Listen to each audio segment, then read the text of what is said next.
Bienvenida, bienvenido a esta exploración a fondo. Hoy nos vamos a sumergir en las ideas de un ensayo que me pareció fascinante. Se titula Tao que cura del exceso extremo. La misión de hoy es desentrañar cómo esta sabiduría milenaria ofrece una perspectiva, yo diría que radicalmente diferente, sobre el ritmo de la vida moderna, la ambición, la acumulación. Y sobre todo, Vamos a analizar conceptos como el Tao, el ego, el exceso, pero no como si fueran fallas morales, para nada, sino como simples desequilibrios. Y veremos cómo esto aplica a todo, desde lo personal hasta la economía global. y lo que engancha desde el principio, creo yo, es que no es un texto de condena. No parte de la idea de que la ambición o la riqueza son inherentemente malas. Para nada. No. La idea central que vamos a desglosar es la de la armonía, la del flujo.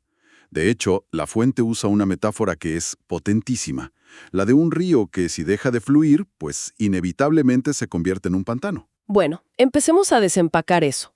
El texto arranca con una afirmación muy directa. Solo hay un Tao. Ajá, Y aclara que no es una meta a la que llegar, ni un juez que nos está vigilando. Es, simplemente, la forma en que la vida ocurre. claro. Pone ejemplos súper básicos. El río fluye, el árbol crece. Ninguno de los dos se está esforzando o compitiendo por ser lo que es. Simplemente es. Exacto, es una fuerza natural que simplemente es. Y por eso no hay un juicio moral en el Tao. No existe el bueno o el malo en el sentido en que lo entendemos nosotros. ¿Cierto? Solo hay movimiento y equilibrio. Y aquí es donde se pone, para mí, realmente interesante. Porque el ensayo afirma que todo, absolutamente todo, existe dentro de ese Tao. Todo. El ego, el dolor, incluso el capitalismo. O sea, nada está afuera. Y la reflexión que propone es fuerte, dice. Si nada está fuera del Tao, entonces incluso lo que duele no es castigo, sino movimiento. Uf, Eso te obliga a cambiar por completo la perspectiva sobre las dificultades, ¿no? es un punto de partida radical. Y para que no nos quedemos solo en la abstracción, el ensayo propone una herramienta mental. A ver, Nos invita a observar el Tao desde dos perspectivas, aunque en el fondo sea una sola cosa. La primera es la que llama el Tao para mantenerse en el camino. sí. Esta es la visión más pura, digamos, más espiritual. Sí, y la escribe con una imagen muy poética. Usa la figura de un anciano solitario en un albergue esperando la muerte sin miedo. Que no es que la meta sea morir, No, claro. sino que para esa persona ya no hay prisa, ya no hay nada que alcanzar. Se ha liberado de esa ansiedad por llegar a algún sitio. Correcto. Ese es el Tao que no busca resultados. Es la esencia de caminar por el simple placer de caminar. Un estado de ser que, como dice el texto, solo se entiende del todo cuando ya no necesitas nada. Suena increíble, pero seamos honestas, es un concepto casi opuesto a nuestro mundo. Totalmente. Vivimos obsesionados con las metas, los KPIs, los objetivos trimestrales. La idea de caminar sin pensar en llegar es casi un acto de rebeldía. ¿Cómo se aplica eso en la vida real? Justamente, esa dificultad es el puente hacia la segunda mirada, que es el verdadero foco del ensayo. Ok, El Tao para curar el exceso. Este Tao, a diferencia del primero, es reactivo. Solo aparece cuando algo se ha desbordado. ajá. Cuando hemos corrido demasiado rápido o acumulado sin medida. Y no es una fuerza que castiga, sino una que busca reequilibrar. Es como una voz interna que nos dice, oye, detente, te estás perdiendo el paisaje. Entiendo el concepto de aviso, pero ¿cómo distingue uno un aviso del Tao? De, no sé, simplemente una mala racha o una consecuencia de malas decisiones. Buena pregunta. ¿El ensayo da alguna pista sobre eso? No lo define como una fórmula mágica, es más una invitación a la introspección.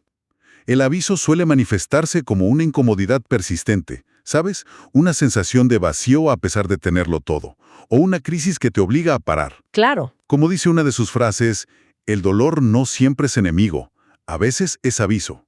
La clave está en aprender a escuchar. De acuerdo, escuchar esos avisos. Y uno de los grandes protagonistas de ese exceso que genera los avisos es, por supuesto, el ego. Uf, el ego. Me sorprendió que el ensayo hiciera una distinción tan clara. El ego no es malo. No, para nada. El Tao no busca destruirlo. Es que lo define de una manera muy funcional. El ego es simplemente la idea que una persona tiene de sí misma. Es una herramienta. Claro, Gracias a él sabemos nuestro nombre, cuidamos nuestro cuerpo, decimos yo. Es necesario para sobrevivir, para tener una identidad. El problema nunca es el ego. sino el exceso de ego. Justo. La analogía que usa me pareció perfecta. El fuego calienta, el incendio destruye.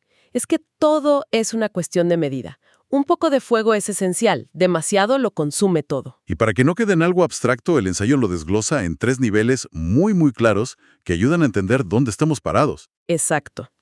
Y empieza por algo que no me esperaba. El ego bajo. Sí, Se refiere a la persona que no se valora, que se descuida, que acepta injusticias pensando que así debe ser. Y esto también es una falta de armonía, un desequilibrio. es un punto clave, porque a menudo se piensa que el problema es solo tener demasiado ego. Pero desde esta perspectiva, la falta de autovaloración es igual de disfuncional. Cierto. Es un fuego que no alcanza a calentar.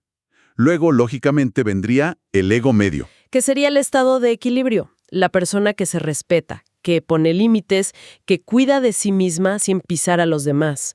El que quiere vivir bien, pero sin destruir su vida o la de otros en el proceso. El fuego en su justa medida. Justo. Y es desde ahí que podemos entender el verdadero problema que aborda el ensayo. El ego alto. Aquí es donde el fuego se convierte en incendio. Ya es la persona que se cree superior, que nunca tiene suficiente, que acumula sin límite. Exacto. Pero a ver, suena muy poético. Pero en la práctica, nuestra cultura celebra muchas figuras con lo que aquí se llamaría un ego alto, ¿no? Los vemos como visionarios o disruptores. El ensayo choca directamente con esa visión moderna del éxito. Choca de frente. Porque desde esta óptica, cuando el ego se desborda, deja... Justamente. Y allí es donde la perspectiva del Tao sorprende de nuevo. No condena la acumulación. De hecho, la presenta como algo natural. Ah, ¿sí? Sí, los animales guardan comida, los árboles almacenan energía, la gente ahorra. Eso es parte del flujo de la vida. El problema, una vez más, es cuando la acumulación pierde medida. Y aquí volvemos a la metáfora del río. Es una de mis partes favoritas del ensayo. Es buenísima. Describe un río sano que arrastra piedras. Las piedras no son un problema, el agua sigue fluyendo. Exacto. Pero ¿qué pasa si el río acumula tantas piedras que se forma un muro? Una presa que bloquea el paso. El agua se detiene. Se estanca. Y el agua estancada se pudre, se convierte en un pantano. Lo crucial aquí es que el problema no eran las piedras, que podrían ser el dinero o los bienes. El problema es que el flujo se detuvo. Cuando algo deja de fluir, empieza a pudrirse. Uf, es una sentencia. Un momento. Entonces, si aplicamos esto a la economía, la crítica del ensayo al capitalismo no es sobre la riqueza en sí, ¿No?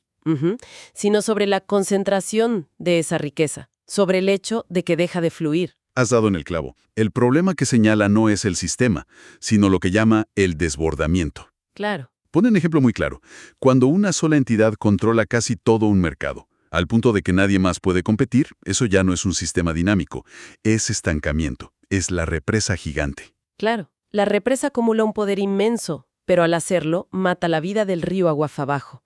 Anula el movimiento. Cuando uno lo tiene todo, dice el texto, muchos pierden movimiento. Es una idea muy potente sobre el impacto de la desigualdad extrema. Y se extiende, por supuesto, al sistema financiero. El dinero debería fluir como la sangre en una economía, pero cuando se estanca en exceso en ciertos puntos y por otro lado se crea deuda masiva para que el resto pueda seguir funcionando. Todo el sistema enferma. Exacto. Pero lo que me parece honesto del texto es que no se queda solo en culpar a las grandes corporaciones o a los bancos. No, para nada. Habla de un ego colectivo desbordado. O sea que si como sociedad no aspiráramos a vivir constantemente por encima de nuestras posibilidades, endeudados para mantener un cierto estatus, el sistema no tendría tanto poder. Nos hace corresponsables. Exacto. Su conclusión es muy directa. El sistema vive porque respiramos dentro de él. Somos parte activa de ese flujo o de ese estancamiento. No somos víctimas pasivas. De acuerdo. Entonces, si la meta no es acumular sin fin, si no se trata de construir la represa más grande, ¿cuál es el punto? ¿De qué se trata todo esto? El mensaje es mucho más simple y a la vez mucho más profundo. La recomendación es, Camina a un ritmo que te permita ver el paisaje. Y la razón es que no hay una llegada final, no hay un trofeo que levantar, solo hay camino. Y si no disfrutas el camino, ¿para qué llegar? Es una pregunta que resuene mucho. Nos han educado para enfocarnos en el destino, ¿no? La graduación, el ascenso, la jubilación. Y nos olvidamos de vivir el proceso. Pero es más fácil decirlo que hacerlo. Por supuesto.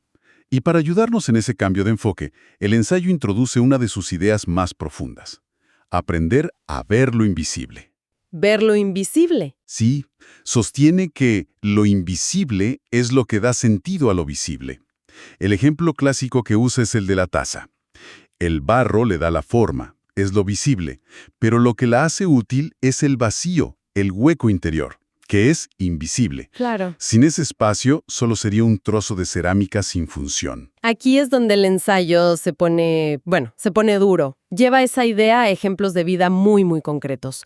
Un despido laboral, que parece una pérdida terrible, podría ser el espacio invisible para redirigir una carrera. O una quiebra, una oportunidad forzada para simplificar la vida. Exacto. Y continúa con ejemplos aún más intensos. Una enfermedad grave, dice, puede ser una llamada a vivir con una presencia real, aquí y ahora.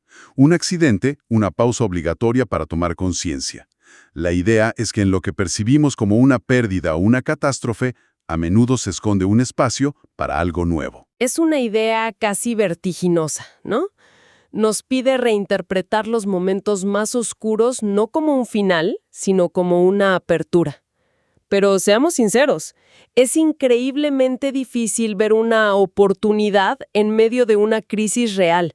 Claro, totalmente. ¿Quién le dice a alguien que acaba de perderlo todo en un incendio que es una lección radical de desapego? Suena hasta cruel. Y es una objeción totalmente válida. El texto no sugiere que el dolor no duela, o que sea fácil. No es un manual de optimismo tóxico. La propuesta es más sutil, es un cambio de perspectiva a largo plazo. A largo plazo. No se trata de celebrar la tragedia en el momento, sino de entender que, con el tiempo, esos vacíos que la vida crea pueden ser los únicos lugares donde algo nuevo puede crecer. Entiendo. Es aprender a ver el hueco de la taza, no como una ausencia de barro, sino como la esencia de su función. Entendido. Es una perspectiva para después de la tormenta, no para el medio del huracán. Una herramienta para reconstruir el sentido de lo que ha pasado. Exactamente. Es el núcleo de la cura que propone el título. Curar el exceso no es solo deshacerse de cosas, sino cambiar la forma en que vemos y valoramos. Especialmente esos espacios vacíos que la vida inevitablemente nos presenta. Entonces, ¿con qué nos quedamos después de toda esta exploración? El mensaje central parece ser una invitación al equilibrio, a la perspectiva. El Tao no pide renunciar al mundo ni irse a vivir a una montaña. ¿No? Pide algo que suena más simple, pero que en la práctica es mucho más difícil. No perderte mientras caminas. El cierre del ensayo lo resume de una forma magistral, casi poética. No hay tesoro al final del camino. El camino mismo es la vida. Uf. Es un cambio fundamental de paradigma.